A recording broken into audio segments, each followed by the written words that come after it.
ওকে, so আমরা দেখতেছিলাম pipelining রিক্স 5-এ। এখন আহ, যে কোনো প্রসেসর ডিজাইনের ক্ষেত্রে পাইপলাইনিং এর আইডিয়াটা হচ্ছে এরকম যে তুমি প্রত্যেকটা নিউ ক্লক সাইকেলই একটা ইনস্ট্রাকশনকে পুশ করবা। ঠিক আছে, এখানে পাইপলাইনিং এর আইডিয়াটা হচ্ছে এটা, কারণ ইনস্ট্রাকশনকে যখন তুমি পুশ করে দিতেছো তারপরে আসলে ইনস্ট্রাকশন কিভাবে হ্যান্ডেলড হবে সেটা নিয়ে তোমার চিন্তা করা লাগে না।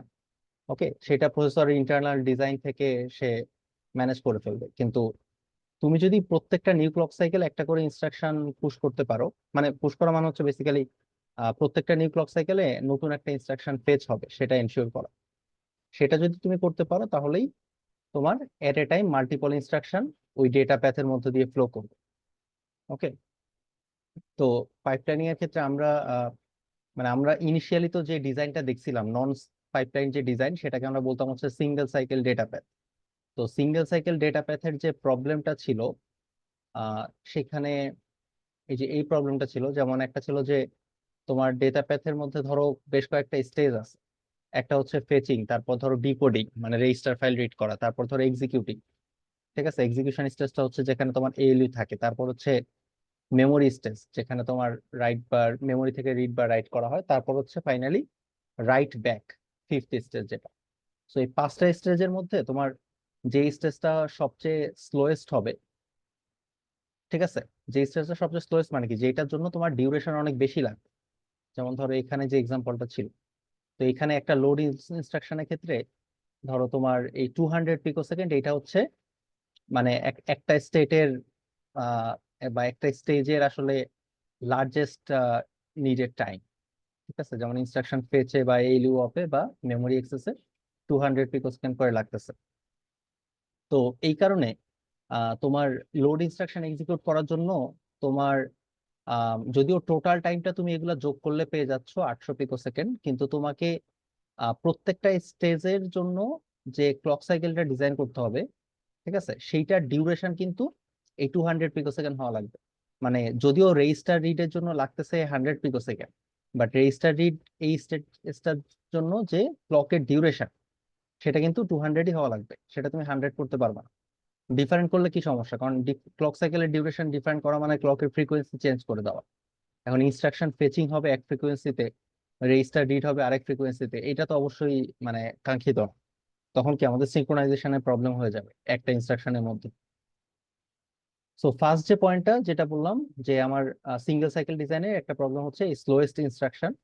সেটা আসলে আমার পুরা মানে ইনস্ট্রাকশন এক্সিকিউশনের টাইমটাকে আসলে বা এফিসিয়েন্সিটাকে পুল ডাউন করে। রিসোর্স ইউটিলাইজেশন হচ্ছে পুর। রিসোর্স ইউটিলাইজেশন পুর কেন, কারণ ধরো তুমি কোনো কারণে ধরো লেটস সে তোমার এই এএলইউ তে তোমার এখান দিয়ে যে দুইটা ইনপুট আসতেছে, এই ইনপুট থেকে তুমি একটা ধরো আউটপুট ক্যালকুলেট করতেছো। এখন তোমার যতক্ষণ পর্যন্ত না এই কারেন্ট ইনস্ট্রাকশনটা শেষ হচ্ছে, ততক্ষণ পর্যন্ত কি এই এএলইউটাকে তুমি অন্য কোনো কাজে ইউজ করতে পারবা? পারবা না কিন্তু। পুরা ইনস্ট্রাকশনটা শেষ হবে, তারপরে কিন্তু তুমি তোমার এই এএলইউটা মানে এএলইউ তো একটা রিসোর্স, এই রিসোর্সটাকে তুমি রিলিজ করবা। তারপরে হচ্ছে সেটা আবার অন্য কাজের জন্য ইউজ করা যাবে। অর্থাৎ এরকম সিঙ্গেল সাইকেল ডিজাইন যেখানে আমরা কোনো পাইপলাইনিং রাখি নাই, যেখানে আমার এই একটা একটা করে ইনস্ট্রাকশন হচ্ছে এরকম আসতেছে, এই যে একটা ইনস্ট্রাকশন শেষ হচ্ছে এখান থেকে দেখো, যে একটা ইনস্ট্রাকশন পুরোপুরি শেষ হচ্ছে তারপরে আরেকটা ইনস্ট্রাকশন শুরু হচ্ছে। তো এরকম ডিজাইনের ক্ষেত্রে রিসোর্স ইউটিলাইজেশনটা অনেক প্রবলেমেটিক হয়। তো এগুলা ছিল কিছু সিঙ্গেল সাইকেল ডিজাইনের প্রবলেম। তো সেটা থেকে একটা ওয়ে অ্যারাউন্ড আমরা বের করছি যে পাইপলাইন ডিজাইন করা, যে আমরা প্রত্যেকটা নিউ ক্লক সাইকেলে কি করব, নতুন ইনস্ট্রাকশনটা ফেচিং শুরু করে দিব। ঠিক আছে, এখানে এই ক্লক সাইকেলে এই ইনস্ট্রাকশন ফেচ হচ্ছে, এই ক্লক সাইকেলে এই ইনস্ট্রাকশন ফেচ হচ্ছে, এই ক্লক সাইকেলে এই ইনস্ট্রাকশন ফেচ হচ্ছে। তো প্রত্যেকটা নিউ সাইকেলেই আমরা নতুন মানে পরবর্তী যে ইনস্ট্রাকশনটা সেটা ফেচ করতে থাকবো। তাহলে আমাদের দেখা যাবে যে ওভারঅল মানে এখানে তিনটা ইনস্ট্রাকশন এক্সিকিউট করতে কত 3 × 8 মানে 2400 পিকো সেকেন্ড লাগতো। এখানে তোমার তিনটা ইনস্ট্রাকশন এক্সিকিউট করতে হয়তো মাত্র 1200 1300 এরকম লাগতেছে। So that's the advantage. তো এটা হচ্ছে আমাদের পাইপলাইন ডেটা প্যাথ। আমরা পাইপলাইন ডেটা প্যাথে জানি যে এই প্রত্যেকটা স্টেজের মাঝে আমাদের কিছু এই যে ভার্টিক্যাল ওয়াল রাখতে হয়। এই ভার্টিক্যাল ওয়াল গুলো হচ্ছে বেসিক্যালি রেজিস্টার্স। অর্থাৎ এই যে যে হরিজন্টাল লাইন গুলো সামনের দিকে যাচ্ছে মানে ফরওয়ার্ডিং লাইন গুলা, বা এখানে ধরো এখানে প্রায় টোটাল 4টা লাইন যাচ্ছে এটার মধ্য দিয়ে, এখানেও 4টা লাইন যাচ্ছে, এটার মধ্যে দিয়ে 2টা লাইন যাচ্ছে, এটার মধ্যে দিয়ে 2টা লাইন যাচ্ছে।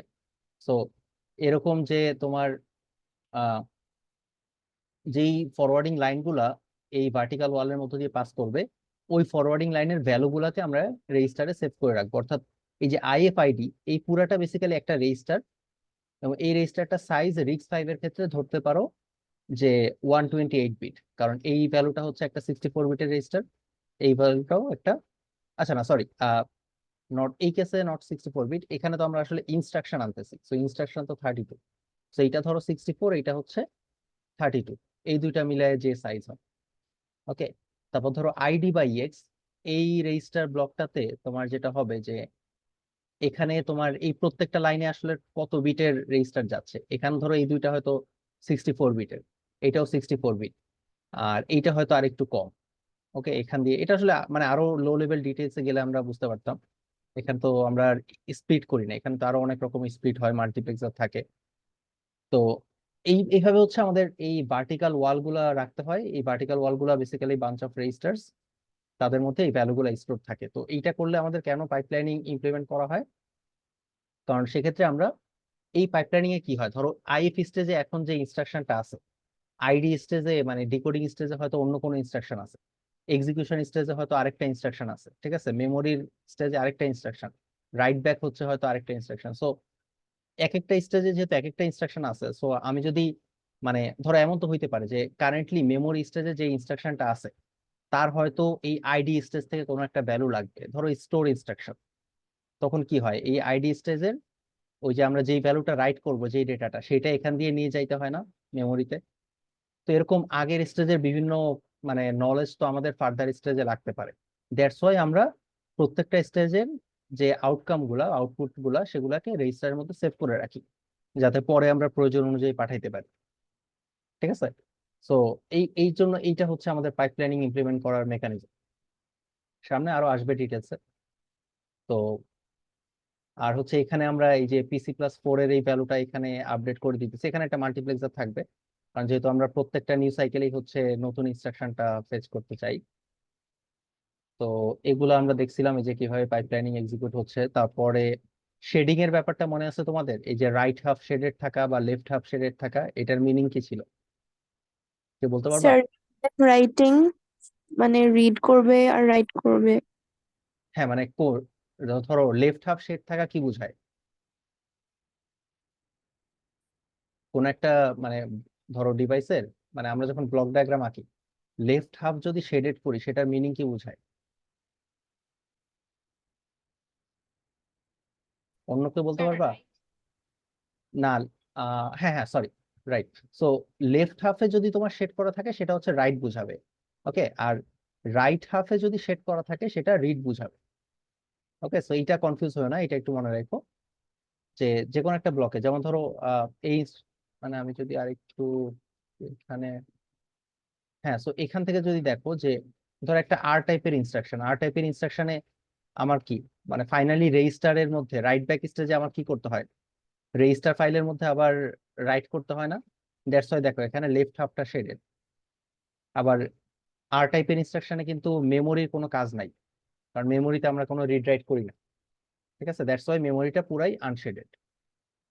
ঠিক আছে, সো এটা একটু মাথায় রাখবা। তারপর ধরো এখানে আমরা হ্যাজার্ডের কথা বলছিলাম, 3 ধরনের হ্যাজার্ড আমরা দেখছিলাম, একটা হচ্ছে স্ট্রাকচারাল হ্যাজার্ড, তারপর ছিল ডেটা হ্যাজার্ড, তারপর হচ্ছে control Hazard. So structural Hazard হচ্ছে তোমার হার্ডওয়্যার যে ডিজাইন, প্রসেসরের যে ডিজাইন, সেইটার থেকে আমরা সলভ করে ফেলতে পারি, কোনো স্ট্রাকচারাল হ্যাজার্ড কিন্তু আমাদের আর ডিজাইনের মধ্যে নাই। ঠিক আছে, আর স্ট্রাকচারাল হ্যাজার্ড ডেফিনিশন কি ছিল, ডেফিনিশনটা হচ্ছে সিম্পল, যে কোনো একটা রিসোর্সকে যদি মাল্টিপল ইনস্ট্রাকশন সাইমালটেনিয়াসলি ইউজ করতে চায়, মাল্টিপল ইনস্ট্রাকশন সাইমালটেনিয়াসলি কোনো রিসোর্সকে ইউজ করতে চাচ্ছে, তখন একটা স্ট্রাকচারাল হ্যাজার্ড ফর্ম করে। ঠিক আছে, তো আচ্ছা, স্ট্রাকচারাল হ্যাজার্ডের কিছু এক্সাম্পল দিতে পারবা কেউ, মানে কিভাবে হ্যাজার্ডের এক্সাম্পল বলতে কিভাবে আমরা হ্যাজার্ড গুলাকে সলভ করছিলাম?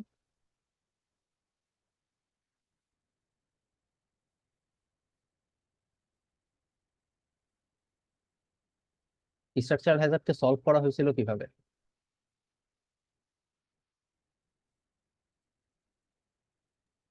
আমাদের ইনস্ট্রাকশনের জন্য আলাদা এলইউ ইউজ করে, মানে ওই মেইন এলইউ থেকে ডিফারেন্ট, ওটা হ্যাঁ, ওটা ছিল না? হ্যাঁ, রাইট। তারপর এটা একটা এক্সাম্পল, আর মনে আছে?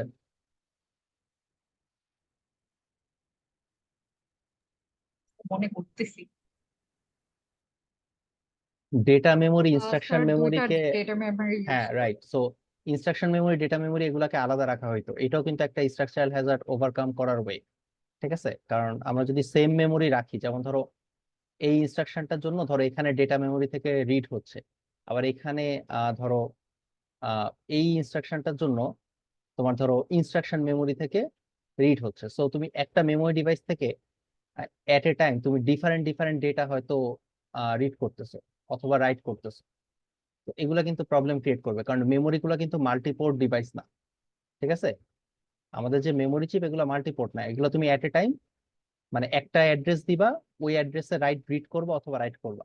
মাল্টিপল অ্যাড্রেস দিয়ে মাল্টিপল ডেটা রিড বা রাইট করবা, সেটা কিন্তু পসিবল না মেমোরির ক্ষেত্রে। রেজিস্টার ফাইলের ক্ষেত্রে পসিবল। রেজিস্টার ফাইলের ক্ষেত্রে পসিবল কেন? কারণ দেখো এই যে ধরো রেজিস্টার ফাইলের ক্ষেত্রে ক্ষেত্রে কিন্তু আমরা দেখো এই যে আহ, এখানে কি আমরা দুইটা সোর্স রেজিস্টারে অ্যাড্রেস দিতেছি, আবার এখানে কি আমরা ডেস্টিনেশন রেজিস্টারে অ্যাড্রেস দিতেছি। আমরা এখান থেকে রেজিস্টার রিডও করতেছি, এখানে রাইটও করতেছি। সো রেজিস্টার ফাইলের মধ্যে ডিফারেন্ট ডিফারেন্ট অ্যাড্রেসে রিড বা রাইট করা পসিবল, বাট মেমোরিতে কিন্তু পসিবল না। দেখো মেমোরিতে আমরা একটাই অ্যাড্রেস দিচ্ছি, ওই অ্যাড্রেস থেকে আইদার রিড হবে অথবা ওই অ্যাড্রেসে রাইট হবে। মাল্টিপল অ্যাড্রেস দেওয়ার কিন্তু সুযোগ নাই। মেমোরি ডিভাইস গুলো সিঙ্গেল পোর্ট ডিভাইস। ঠিক আছে, সো দ্যাটস ওয়াই আমাদের সো এটা হচ্ছে একটা ওয়ে আর কি। তো তোমার এই যে আমাদের সেপারেট ইনস্ট্রাকশন আর ডেটা মেমোরি রাখতে হয়। তো না রাখলে একটা স্ট্রাকচারাল হ্যাজার্ড হয়ে যায়। তো তারপর এএলইউটা তো যেটা তুমি বললা, দ্যাটস ফাইন। মানে এএলইউ আমরা আলাদা রাখছি, আবার পিসি ইনক্রিমেন্ট বা জাম্পের জন্য যে অফসেট অ্যাডিশন, সেগুলোর জন্য আলাদা অ্যাডার আছে। মেইন এএলইউ কিন্তু আমরা ইউজ করি নাই। ঠিক আছে, তারপরে ধরো হ্যাঁ রেজিস্টার ফাইলের কথা যেটা বললাম, তারপর প্রত্যেকটা ইনস্ট্রাকশন কিন্তু এএলইউ কে অ্যাটমোস্ট একবারই ইউজ করে একটা সাইকেলে। সো এই কারণে ধরো আমরা কখনোই দেখবো না যে এই ইনস্ট্রাকশন আই যখন এএলইউটা ইউজ করতেছে, ওই টাইমে কিন্তু আর কেউ এএলইউ ইউজ করতেছে না। বা এই যে T+3-তে তোমার ইনস্ট্রাকশন I+1 যে এএলইউটা ইউজ করতেছে, সেটা কিন্তু অন্য কেউ আর ইউজ করতেছে না এএলইউ ওই টাইমে। সেইভাবে আমরা স্ট্রাকচারাল হ্যাজার্ড গুলা দূর করি। তারপর আসা হচ্ছে ডেটা হ্যাজার্ড। ডেটা হ্যাজার্ডের আহ বিষয়টা কি যে তোমার আহ কোন একটা ইনস্ট্রাকশনে মানে কোন একটা ইনস্ট্রাকশন এক্সিকিউট হওয়ার জন্য যদি প্রিভিয়াস ইনস্ট্রাকশনের আউটপুটটা প্রয়োজন হয়, ধরো এখানে X19টা আপডেট হচ্ছে, পরের ইনস্ট্রাকশনে আবার X19 লাগবে। তো তখন আমরা কি করতাম, একটা সলিউশন হচ্ছে স্টলিং করা, মানে বাবল দিয়ে দাও। বাবল দেওয়া মানে কি? বাবল দেওয়া মানে হচ্ছে তোমার ক্লক সাইকেল গুলোকে ওয়েস্ট করা বা ওয়েট করা, যে আমরা এই দুইটা ক্লক সাইকেল ওয়েট করলাম, তারপর থেকে শুরু করতেছি। তাহলে আমার এই ইনস্ট্রাকশনটা যখন শেষ হয়েছে, রাইট ব্যাক হয়ে গেছে, তারপরে এই যে ইনস্ট্রাকশন ডিকোডিং স্টেজে আমি কি করতে পারবো, ওই X19 এর ভ্যালুটা রিড করতে পারবো। এবং এখানে দেখো, এখানে কিন্তু এই যে এই ক্লক সাইকেলটাতে রেজিস্টার ফাইল থেকে এখানে কি হচ্ছে, রাইট হচ্ছে রেজিস্টার ফাইলের মধ্যে, আবার এখানে রেজিস্টার ফাইল থেকে রিড হচ্ছে। সো একই ক্লক সাইকেলে কিন্তু রেজিস্টার ফাইল থেকে রিড রাইট হওয়া পসিবল, কিন্তু মেমোরির ক্ষেত্রে কিন্তু এটা পসিবল না। ওকে, ওই জন্য আমাদের ইনস্ট্রাকশন আর ডেটা মেমোরিকে আলাদা করতে হয়। তো এটা এক ধরনের ডেটা হ্যাজার্ড। কিন্তু ধরো এখানে এরকম বাবল দিয়ে ওয়েট করা, এটা তো ভালো ডিজাইন না। তো একটা বেটার ডিজাইন হচ্ছে কি করা, ফরওয়ার্ডিং করা। ঠিক আছে, ফরওয়ার্ডিং আমরা কিভাবে করতে পারি? তো ধরো তোমার এখানে এই যে দুইটা আর টাইপের ইনস্ট্রাকশন পাশাপাশি আছে, তো একটার যে ডেস্টিনেশন রেজিস্টার সেটা পরের ইনস্ট্রাকশনের সোর্স হিসেবে কাজ করে। তো আমার কথা হচ্ছে যে আমাদের তো আসলে রাইট ব্যাক স্টেজ পর্যন্ত ওয়েট করার দরকার নেই। আমি তো X1 এর যে ভ্যালু এখানে, সেটা তো আমি কম্পিউট করে ফেলতেছি এই এএলইউর পরেই, তাই না? এই থার্ড স্টেজেই তো আমি কম্পিউট করে ফেলতেছি। তো ওইটাকে আমি পাস করে দেই, ফরওয়ার্ড করে দেই। এখানে একটা ফরওয়ার্ডিং এর ধরো লাইন থাকবে, সেটা অ্যাক্টিভেট হবে কি হবে না সেটা আমরা অন্যভাবে ডিটারমাইন করবো। বাট এরকম একটা ভাবে ফরওয়ার্ড করে দিলেই তো হইলো ভ্যালুটা। আমার তো রাইট ব্যাক পর্যন্ত ওয়েট করার দরকার নাই। তো তাহলে আমার ওই স্টলিং গুলো লাগে না। আমি যদি ফরওয়ার্ডিং করি, আমি ডিরেক্টলি এই যে ফার্স্ট ক্লক সাইকেলে এই ইনস্ট্রাকশনটা শুরু হয়েছে, সেকেন্ড ক্লক সাইকেলে আমি কি এই ইনস্ট্রাকশনটারও ফেচিং শুরু করে দিতে পারবো। তাহলে এইটা একটা ওয়ে, ফরওয়ার্ডিং বা বাইপাসিং বলা হয়। এখন ফরওয়ার্ডিংটা তিন ধরনের হইতে পারে। এইটা আমরা কি দেখলাম যে পাশাপাশি দুইটা আর টাইপের ইনস্ট্রাকশন। ঠিক আছে, তো যদি একটা লোড টাইপের ইনস্ট্রাকশন আর তারপরে আর টাইপের ইনস্ট্রাকশন থাকে, এখানেও আমাদের ফরওয়ার্ডিং করতে হবে। বাট দ্য থিং ইজ এখানে আমরা ওই বাবলটাকে মানে এই যে আমাদের একটা ক্লক সাইকেল ওয়েট করা, ঠিক আছে, বা ক্লক সাইকেল ওয়েস্ট হচ্ছে, এই ব্যাপারটাকে আমরা পুরাপুরি বাদ দিতে পারবো না। কারণ লোড ইনস্ট্রাকশনের ক্ষেত্রে আমি এই যে x1 এর যে ভ্যালু সেটা আমি পাবো কোথায়? এই মেমোরি স্টেজের যে ফাইনাল আউটকামটা সেখানে পাবো, ঠিক আছে। মেমোরির থেকেই তো আমি রিড করতেছি, তাই না? লোড ইনস্ট্রাকশন আমরা আসলে কি করি, মেমোরির কোন অ্যাড্রেস x2 + 0 অফসেট, এই অ্যাড্রেস থেকে যে ভ্যালুটা রিড করি সেটাকে x1 এ রাইট করি। সো আমি x2 + 0 অফসেটে যে ভ্যালুটা আছে সেই ভ্যালুটা তো আমি এখানেই পেয়ে যাচ্ছি, আমার তো রাইট ব্যাক পর্যন্ত যাওয়ার দরকার নাই। দ্যাটস ওয়াই আমি মেমোরি স্টেজের পরে মানে ফোর্থ স্টেজেই ভ্যালুটা পেয়ে যাচ্ছি, সেইটাকে আমি এখন ফরওয়ার্ড করে দিই। তাহলে আমার জাস্ট একটা ক্লক সাইকেল ওয়েস্ট করা লাগতেছে, একটা ক্লক সাইকেল আমার বাবল দেওয়া লাগতেছে। বুঝতে পারছো? এটা হচ্ছে আরেক ধরনের ফরওয়ার্ডিং। তাহলে আমরা ফরওয়ার্ডিং, একটা হচ্ছে দুইটাই আর টাইপের ইনস্ট্রাকশন, একটা হচ্ছে লোড তারপরে আর টাইপ। আরেক ধরনের ফরওয়ার্ডিং আছে যে শুরুতে আর টাইপ কিন্তু পরে স্টোর। তো শুরুতে আর টাইপের ইনস্ট্রাকশন পরে স্টোর, এই ক্ষেত্রে আমরা কি করতে পারি দেখো, যে আর টাইপের ইনস্ট্রাকশন আমার ধরো T1, মানে এটা আসলে ধরো জাস্ট একটা রেজিস্টার, তো T1 এ কিছু একটা রাইট করতেছে, ওই ভ্যালুটা ধরো আমার স্টোরের ক্ষেত্রে লাগবে। তো স্টোরের ক্ষেত্রে আমার ওই ভ্যালুটা লাগবে কোথায়? মেমোরি স্টেজের আগে দিয়ে, তাই না, কারণ মেমোরিতে তো আমি রাইট করবো। সো মেমোরিতে যেহেতু লাগবে, সো আমার এইখানে ফরওয়ার্ডিং করতে পারলেই হবে। ওকে, আমার কিন্তু এর আগে ফরওয়ার্ড করার দরকার নেই। সো আর টাইপের ইনস্ট্রাকশন, সেখানে আমি যদিও ভ্যালুটা আমার এখানে রেডি হয়ে যাচ্ছে, T1 এর ভ্যালুটা আমি এখানেই পেয়ে যাচ্ছি, কিন্তু দেখো আমি ফরওয়ার্ড করতেছি কিন্তু এখানে এসে, মানে এটা হচ্ছে আমার এই মেমোরির মানে স্টেজে আমার ভ্যালুটা লাগবে, তার আগে কিন্তু লাগবে না। কারণ এই এএলইউর কাজ কি, মানে স্টোর ইনস্ট্রাকশনের জন্য যে এএলইউটা, তার কাজ তো হচ্ছে মেমোরি অ্যাড্রেস কম্পিউট করা। তো এখানে তো আমার ওই ভ্যালু ফরওয়ার্ড করে লাভ নাই, সে তো এখানে বেসিক্যালি মেমোরি অ্যাড্রেস ক্যালকুলেট করতেছে। সো এখানেও আমরা একটা ফরওয়ার্ডিং দেখাইতে পারি, আমাদের কোনো ইয়ে লাগে না, মানে কোনো স্টলিং বা বাবল দেওয়া লাগে না। তাহলে আমরা তিন ধরনের ফরওয়ার্ডিং দেখলাম, ঠিক আছে। একটা হচ্ছে দুইটাই আর টাইপের ইনস্ট্রাকশন, একটা লোড তারপরে আর টাইপ, আর হচ্ছে আর টাইপ তারপর স্টোর। আবার সো এখানে আরো কিছু জিনিস ছিল, এগুলাও বলছি আমি আগের ক্লাসে, যে আমরা কোড শিডিউলিং করতে পারি, মানে কোড গুলাকে আমরা রিঅর্ডার করতে পারি যাতে আমাদের স্টলিং না লাগে, ঠিক আছে। তো ধরো এখানে যেটা ছিল যে এরকম একটা কোড স্নিপেট ধরো তোমার কাছে দেয়া আছে। তো এখান থেকে তুমি ধরো এই শুরুতে দুইটা লোড x1 আর x2 ভ্যালু লোড করতেছো, তারপর এখানে অ্যাড করতেছো, এই অ্যাড এর মধ্যে দেখো x2 টা হচ্ছে একটা সোর্স, তাহলে এই জায়গাটাতে কি একটা স্টল লাগবে, ঠিক আছে, এখানে একটা স্টল লাগবে। আবার ধরো তারপরে তো একটা স্টোর ইনস্ট্রাকশন, এখানে তুমি এক্সপোর্টের ভ্যালুটা লোড করতেছো, তারপরে আবার এক্সপোর্টে ইউজ করতেছো।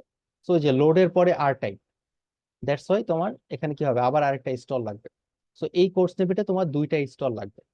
বাট তুমি যদি এখানে আসো, মানে এখানে কোডটাকে একটু রিঅর্ডার করা হয়েছে, যে আমার এই যে x4 কে লোড করার যে ইনস্ট্রাকশনটা সেটাকে দেখো থার্ড লাইনে নিয়ে গেছে, আর তারপরে হচ্ছে বাকিগুলো এজ ইউজুয়াল আছে। এতে যেটা হয়েছে যে তোমার এখানে প্রথমে যে স্টলটা লাগতো এই লোডের পরেই অ্যাড থাকার ফলে, ওই স্টলটা এখন আর লাগতেছে না, কারণ তোমার তো মাঝখানে আরেকটা লোড চলে আসছে, তো তোমার তো সাইকেল ওয়েস্ট হচ্ছে না, ঠিক আছে। তো আমরা একটা স্টল কিভাবে বাদ দিতে পারি। আর এখানেও এই যে x4 এর জন্য যে তোমার স্টলটা লাগতো সেটাও লাগতেছে না, কারণ x4 কে তুমি অনেক আগেই লোড করে ফেলতেছো।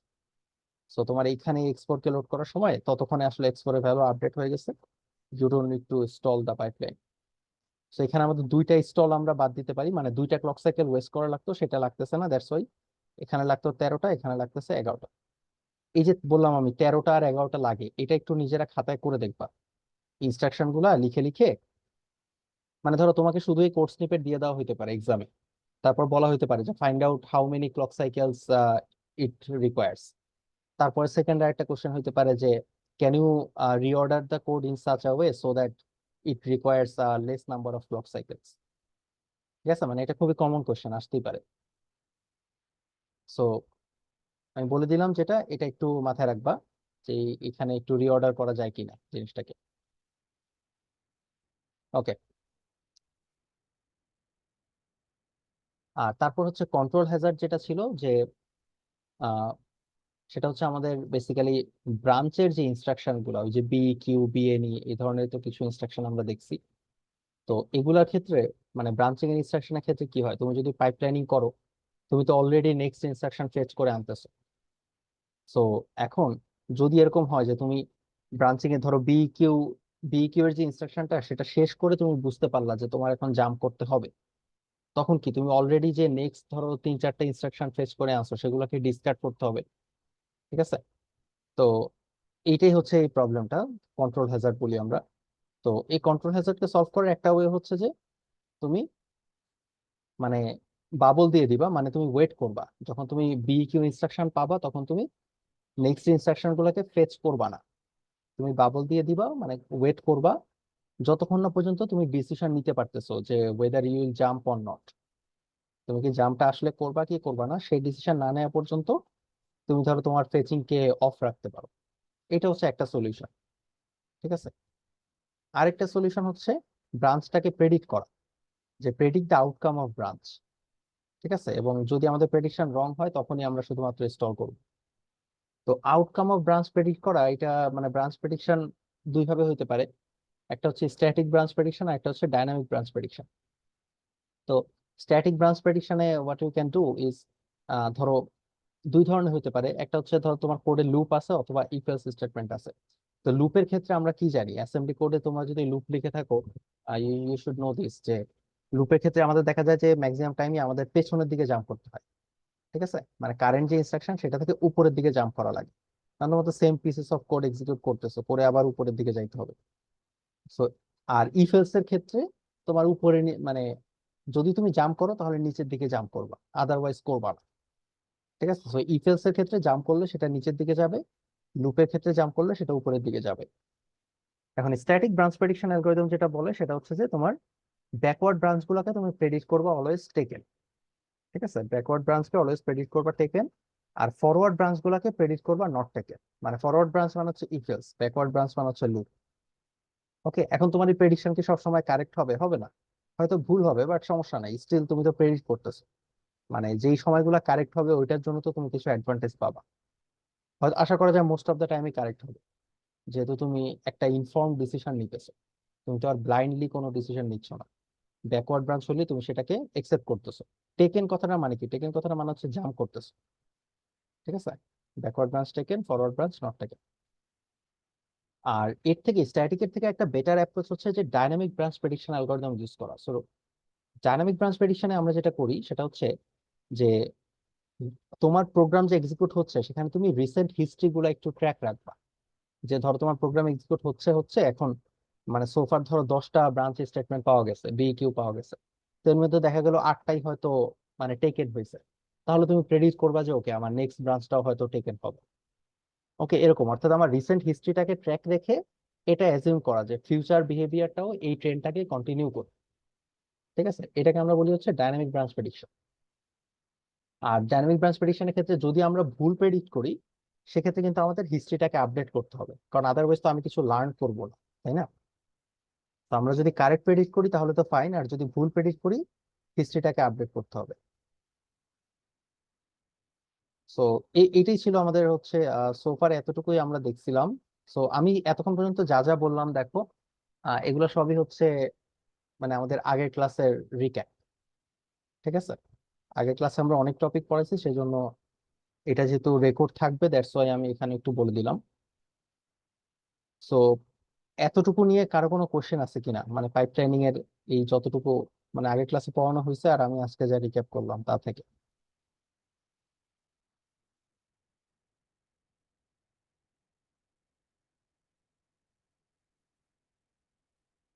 আচ্ছা, কোশ্চেন নাই কারো? ওকে, সো ফাইন, তাহলে দেখো, আচ্ছা তাহলে আমরা মুভ অন করি। তো দেখো এখন আমরা যাব হচ্ছে যে রিক্স 5 এর মানে পাইপলাইন ডেটা প্যাথ কিভাবে ইমপ্লিমেন্ট করতে হয়।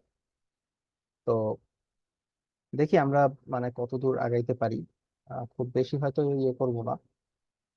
সো এটা হচ্ছে ধরো তো এটা তো একটা মোটামুটি সিঙ্গেল সাইকেলের যে আমাদের ডেটা প্যাথটা সেটাই দেখানো হচ্ছে, জাস্ট এই স্টেজ গুলাকে দেখো ভাগ করা হয়েছে। তো এগুলো আমি আবার একটু বলি যে আমার এই স্টেজটাকে আমরা বলি হচ্ছে ইনস্ট্রাকশন ফেচ, যেখানে তোমার এই যে পিসি রেজিস্টার আছে, রেজিস্টারের ভ্যালুটা হচ্ছে মেমোরিতে যায় অ্যাড্রেস হিসেবে, আর সেখান থেকে তুমি হচ্ছে ইনস্ট্রাকশনটা পাও, এই স্টেজটাকে আমরা বলি ফেচ।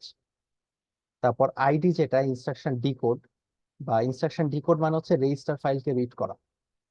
ঠিক আছে, ইনস্ট্রাকশন ডিকোড মানে রেজিস্টার ফাইলকে রিড করা। সো এখানে আমাদের যেটা হয় সেটা হচ্ছে এই যে একটা রেজিস্টার ফাইল থাকে, আমরা ইনস্ট্রাকশন থেকে স্প্লিট করে রেজিস্টারের অ্যাড্রেস গুলা দেই, তারপর সেখান থেকে ডেটা রিড করি। আবার এখান থেকে আমরা, আচ্ছা এইটার মানে এইটা আমরা আগে মানে শুরুর দিকে এই চ্যাপ্টার পড়ানোর শুরুর দিকে বলছিলাম ইমিডিয়েট জেনারেটরের কাজ। এটা কেউ বলতে পারবা ইমিডিয়েট জেনারেটরের কাজ কি?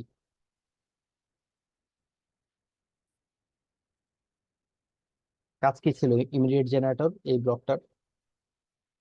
স্যার এটা 32 বিট একটা কনস্ট্যান্ট কে নিয়ে ওটাকে সাইন এক্সটেন্ড করে 64 বিটস করে দেয়।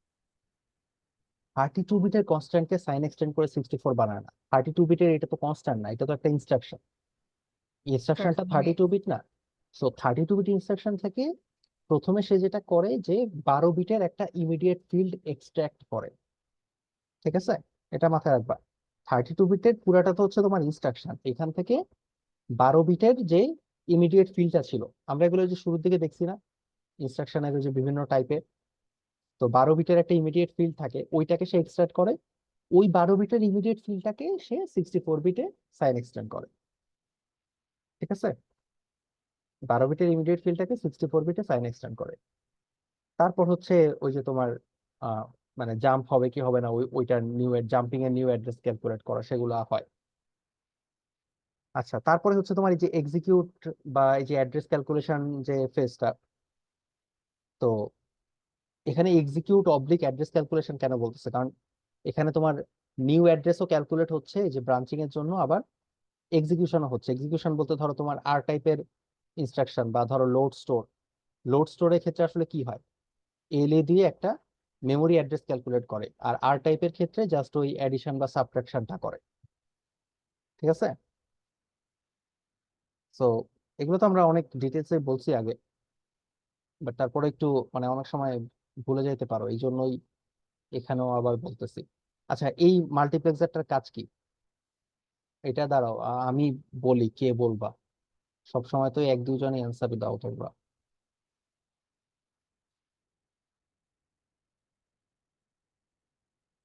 আফ্রেদি আলম, পলক, তুমি আসো মিটিং এ?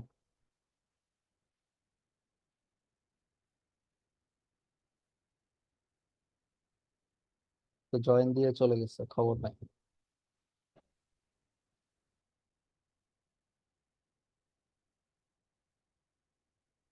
কাউসার আহমেদ, ইয়েস স্যার। হ্যাঁ তুমি আমাকে বলো এই মাল্টিপ্লেক্সারের কাজটা কি?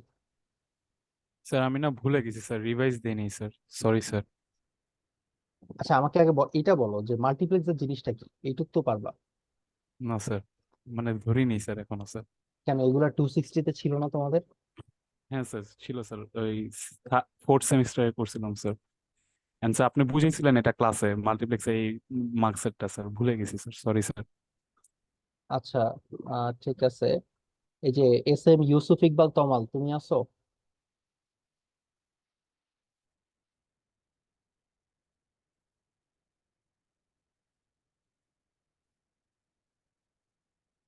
তাসনিম ফেরদৌস নিশাত,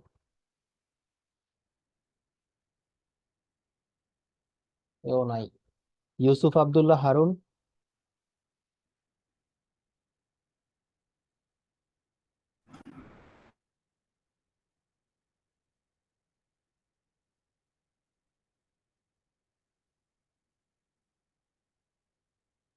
হুমায়রা আক্তার রুনা, তুমি আছো?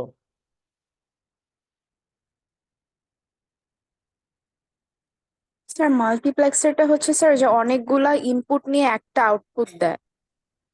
হ্যাঁ সেটা মাল্টিপ্লেক্সারের ডেফিনেশন। আচ্ছা তুমি যেহেতু স্পিক আউট করলে তুমি বলো তাহলে এই মাল্টিপ্লেক্সারের কাজটা কি, এটা এখানে কেন আছে?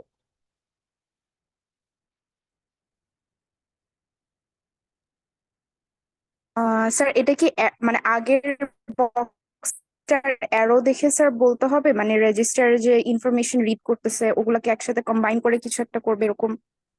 কম্বাইনের তো কিছু নাই, মানে মাল্টিপ্লেক্সারের কাজ তো হচ্ছে সেই ইনপুটে ধরো কয়েকটা জিনিস পায়, সেখান থেকে যে কোনো একটাকে সে আউটপুটে পাঠায় দেয় সেম জি স্যার। জিনিসকে। কম্বাইন করে কোনো মডিফিকেশন তো করে না, তাই না? তো তুমি এটা দেখে বলো, দেখো তোমার এখানে এই যে এই মাল্টিপ্লেক্সারে একটা ইনপুট কি, এই রিড ডেটা 2, ঠিক আছে? জি স্যার। আর আরেকটা ইনপুট কি, আরেকটা ইনপুট হচ্ছে এখান থেকে এই যে 64 বিটের সাইন এক্সটেন্ড। তাহলে তুমি জি আমাকে স্যার। বলো কখন এই রিড ডেটা 2 আসবে আর কখন এই 64 বিটের এই সাইন এক্সটেন্ড ভ্যালুটা আসবে, মানে 64 বিটের সাইন এক্সটেন্ড অফসেট আর কি। এটা হচ্ছে ওই যে 12 বিটের যে ইমিডিয়েট অফসেট, সেই অফসেটটাই 64 বিট আমরা করে দিতেছি এখানে, যেহেতু আমাদের এএলইউটা হচ্ছে 64 বিট। সো এখানে তো আমরা 12 বিট দিতে পারবো না, 64 বিট বানায় দিতে হবে। স্যার স্যার মার্কস কি এটা স্যার 2/1 মার্কস না হ্যাঁ, 2/1 2 মার্কস। to 1? সো যে বলতেছিলা রায়া, রায়া কি বলতে পারবা এটা, মানে কখন আমার এই রিড ডেটা 2 এর যে ইনপুটটা এইটা সামনে পাস হবে আর কখন এই 64 বিটের সাইন এক্সটেন্ড অফসেটটা পাস হবে? স্যার ভ্যালুস তো দেওয়া sir 0 and 1, so read data 2 maybe sir না না না, পাস ওয়েট হবে। Wait wait, listen. ভ্যালু 0 1 এটার মানে কি, এটা জাস্ট একটা ইনপুট নাম্বার, যেটা হচ্ছে ইনপুট 0 ইনপুট 1, এগুলা আলাদা কোনো সিগনিফিকেন্স নাই। ভ্যালু তো আসবে এখান থেকে, এই রেজিস্টারের যে ভ্যালু আছে সেইটা আসবে, বা এখানে সাইন এক্সটেন্ডেড অফসেটের ভ্যালুটা এখানে আসবে।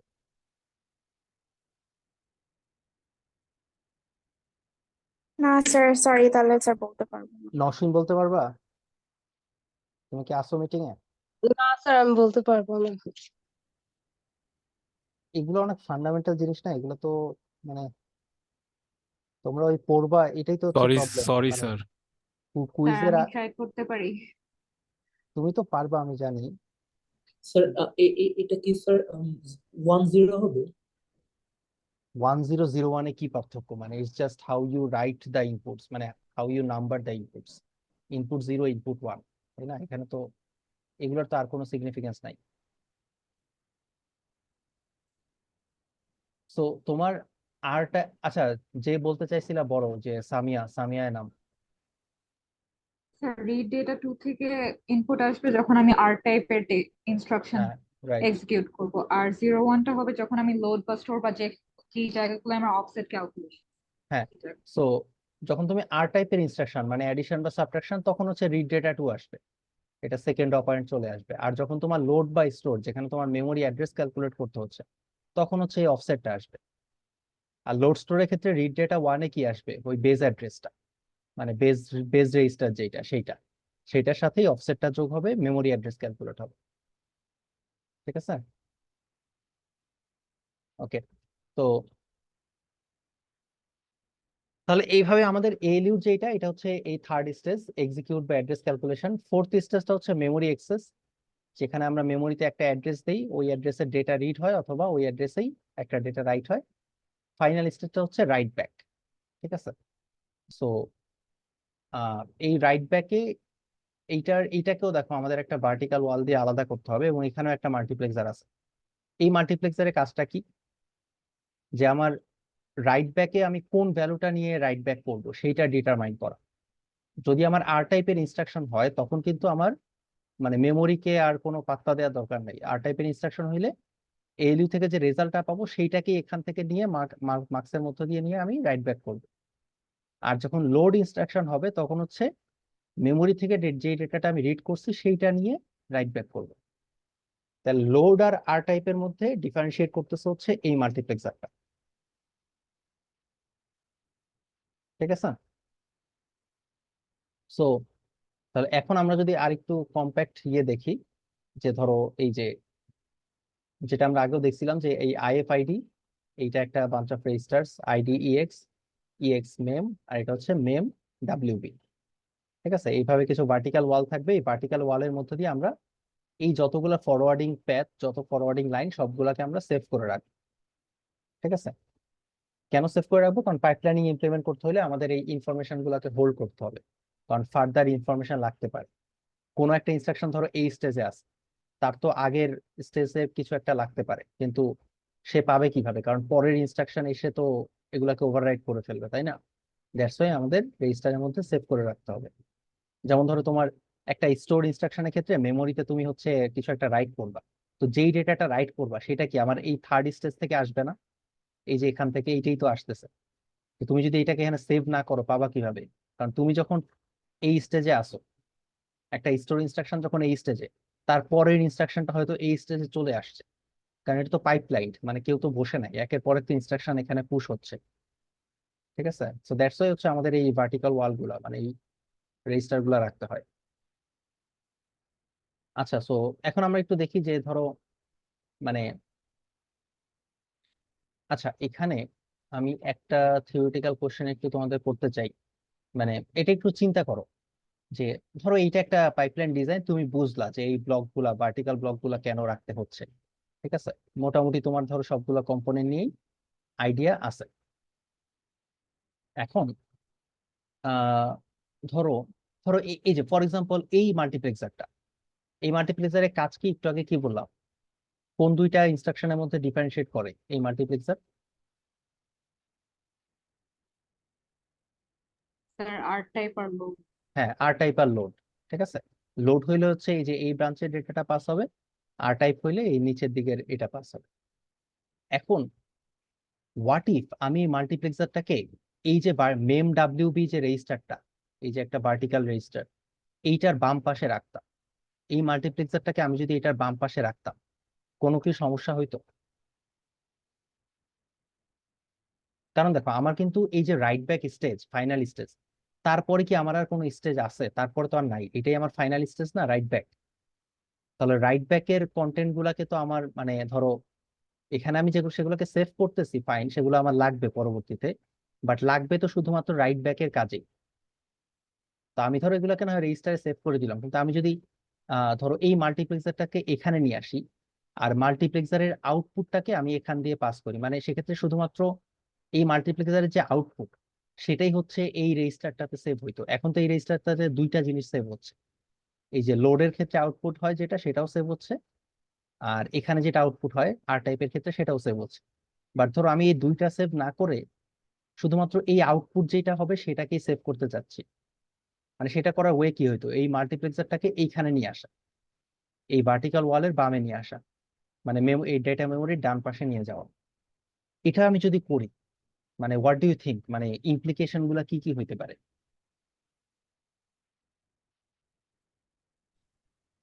মানে স্যার আপনি কি জিজ্ঞেস করতেছেন কি চেঞ্জ হবে?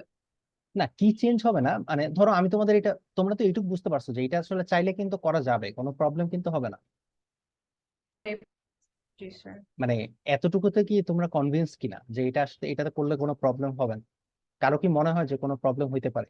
মাল্টিপ্লেক্সারটাকে আমি ধরো এই বাম পাশে নিয়ে আসলাম, ভার্টিক্যাল ওয়ালের বাম পাশে, এই ডেটা মেমোরির পরে ডিরেক্ট মাল্টিপ্লেক্সারটাকে রেখে দিলাম।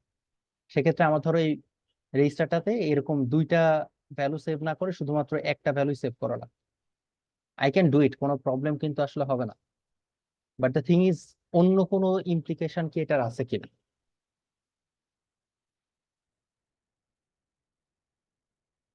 মানে কেউ কি গেস করতে পারো?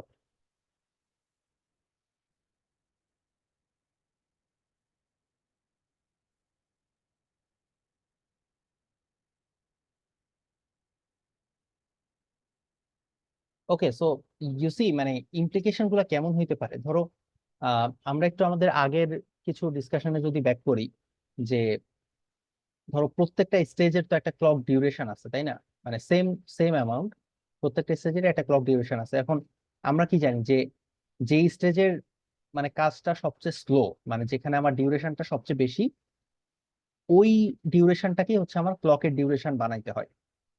ঠিক আছে, এটা তো আমরা জানি, ওই যে সিঙ্গেল সাইকেলের প্রবলেমে আমরা দেখছিলাম এই ফিলোসফিটা, যে যেই ধরো তোমার রেজিস্টার ফাইল রিড করা এই ফেজে যদি তোমার টাইম সবচেয়ে বেশি লাগে, তাহলে যত টাইম এখানে লাগবে সেটাই হবে তোমার ক্লকের ডিউরেশন। এখন কথা হচ্ছে যে ধরো রেজিস্টার ফাইলের ক্ষেত্রে তোমার আসলে টাইম কত লাগবে, মানে সেটা আমরা কিভাবে বুঝবো? মানে ধরো আমরা ক্যালকুলেট করব যে আচ্ছা এখান থেকে ইনস্ট্রাকশনটা আসবে, প্রথমে আমাদের ইনস্ট্রাকশনটাকে স্প্লিট করতে হবে, তারপরে রেজিস্টার ফাইলে যাইতে হবে, তারপর রেজিস্টার ফাইল থেকে ডেটাগুলো রিড করতে হবে। অথবা তুমি যদি ফেচিং এর সাইডটা দেখো, পিসির ভ্যালুটা রিড করবা, সেটাকে ইনস্ট্রাকশন মেমোরিতে পাঠাবা, ইনস্ট্রাকশনটা রিড করবা, আবার পিসির ভ্যালুর সাথে 4 অ্যাড করবা। সো এই যে প্রত্যেকটা স্তরে যে কাজগুলো কমপ্লিট করতে যে সময় লাগে, ঠিক আছে, এটাই কিন্তু আমাদের মানে ডিটারমাইনিং ফ্যাক্টর, যে আমাদের আসলে ক্লকের ডিউরেশন কত হবে। তো এখন তোমার আসলে এখানে দেখতে হবে যে তুমি যদি এই মাল্টিপ্লেক্সারকে এখানে নিয়ে আসো, মানে এই মেমোরির স্টেজ যেটা ফোর্থ স্টেজে নিয়ে আসো, তাহলে ডেটা মেমোরির জন্য যে টাইম লাগতেছে বা ডিলে হচ্ছে, সেইটার সাথে তোমার এই মাল্টিপ্লেক্সার থেকে রিড করার যে টাইম বা ডিলে, এইটাকে যদি তুমি অ্যাড করো, তাহলে কি তুমি আরো মানে স্লো স্লোয়েস্ট কোনো অপারেশন করতেছো কিনা অ্যামং অল দিস 5 স্টেজেস। মানে ধরো ফর এক্সাম্পল, লেটস সে তোমার রেজিস্টার ফাইল থেকে রিড করা, মানে এই স্টেজের জন্য যে ডিউরেশনটা সেটা ধরো হচ্ছে 100 পিকোসেকেন্ড, আর ডেটা মেমোরি থেকে রিড করতে ধরো তোমার লাগে হচ্ছে ধরো তোমার 200 পিকোসেকেন্ড। ঠিক আছে, আর বাকি জায়গায় ধরো কোথাও 200 লাগে, কোথাও ধরো 150 লাগে, এরকম। তো 200টাই হচ্ছে ম্যাক্স, মানে ডেটা মেমোরির সাইডটা এটা হচ্ছে এই ফেজটা সবচেয়ে স্লোয়েস্ট ফেজ।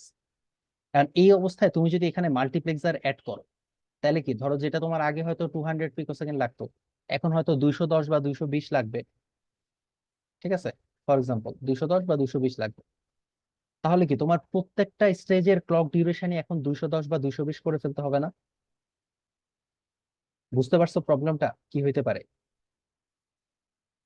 সো মানে এখানে তোমার আসলে এই মাল্টিপ্লেক্সারটা যদি তুমি এখানে প্লেস করো, তোমার ভালো হইতে পারে, খারাপও হইতে পারে, ইটস আ ট্রেড অফ। তোমাকে অ্যানালাইজ করে দেখতে হবে, যদি ডেটা মেমোরি খুবই স্লো হয়, সেক্ষেত্রে তোমার মাল্টিপ্লেক্সারকে এখানে আনা উচিত না, কারণ ডেটা মেমোরি খুব স্লো হইলে তুমি এই ফেজটাকে, এই স্টেজটাকে তুমি আর স্লো বানাইতে চাও না। মানে এটা অলরেডি স্লো, এটাকে আরো স্লো করা মানে এরপরে তোমার মানে পুরা ক্লক মানে প্রত্যেকটা স্টেজের ডিউরেশনই ওই পরিমাণ টাইম করতে হবে। আগে যেটা 100 ছিল, এখন সেটাকে হয়তো 220 বানায় ফেলতে হবে, শুধুমাত্র মাল্টিপ্লেক্স অ্যাড করার কারণে। আমার পয়েন্টটা কি ধরতে পারছো সবাই?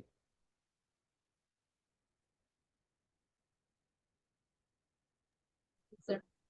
জি স্যার। আচ্ছা, সো এটা হচ্ছে একটা অ্যানালাইসিস আর কি। সো এরকম ট্রেড অফ গুলা আছে, ঠিক আছে? এই ট্রেড অফ গুলো আমাদের মাথায় রাখতে হয়।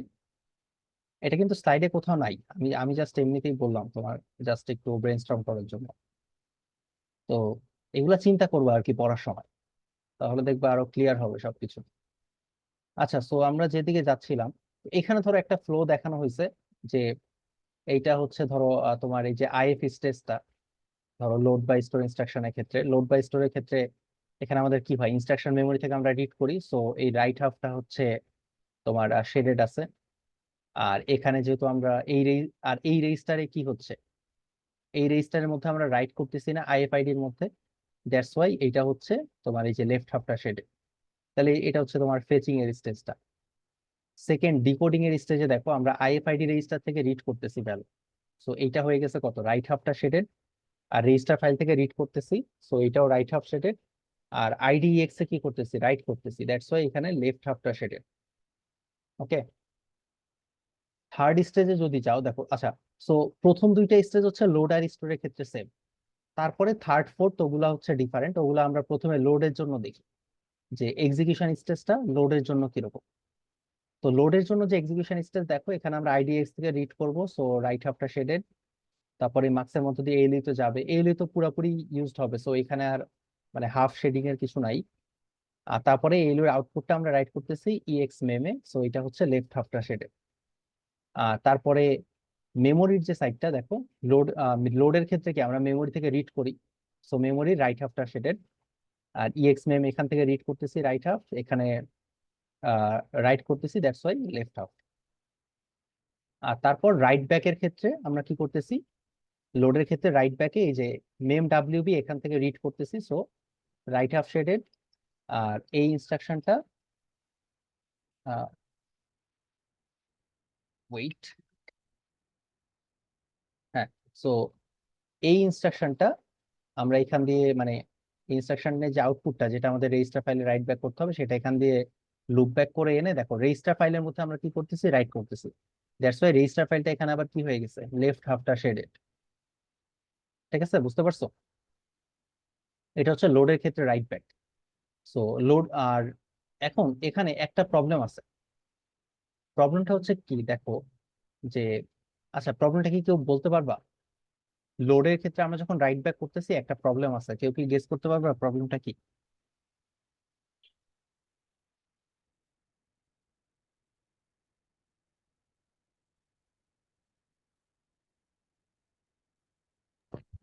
কোন এরিয়ায় ওটা বললে মানে একটু হিন্ট দিলে। মানে এই যে বলেই তো দিলাম, রাইট ব্যাকের ক্ষেত্রে লোড ইনস্ট্রাকশনের রাইট ব্যাক। তুমি ধরো এই যে মেম ডাব্লিউবি এখান থেকে ভ্যালুটা রিড করতেছো, এই যে এই ব্রাঞ্চ দিয়ে মার্কসের মধ্য দিয়ে এনে এখানে এনে তুমি রেজিস্টার ফাইলে রাইট করতেছো, যেহেতু রাইট স্যার এটা করতেছো কি লেফট হাফ শেডেড। রাইট হ্যাঁ ব্যাক বলো। করার টাইমে আমি যখন রাইট ব্যাক করতে চাই রেজিস্টার ফাইল আমি অ্যাক্সেস করছি অন্য একটা instruction same exactly register. Exactly, হ্যাঁ, গুড, ভেরি গুড।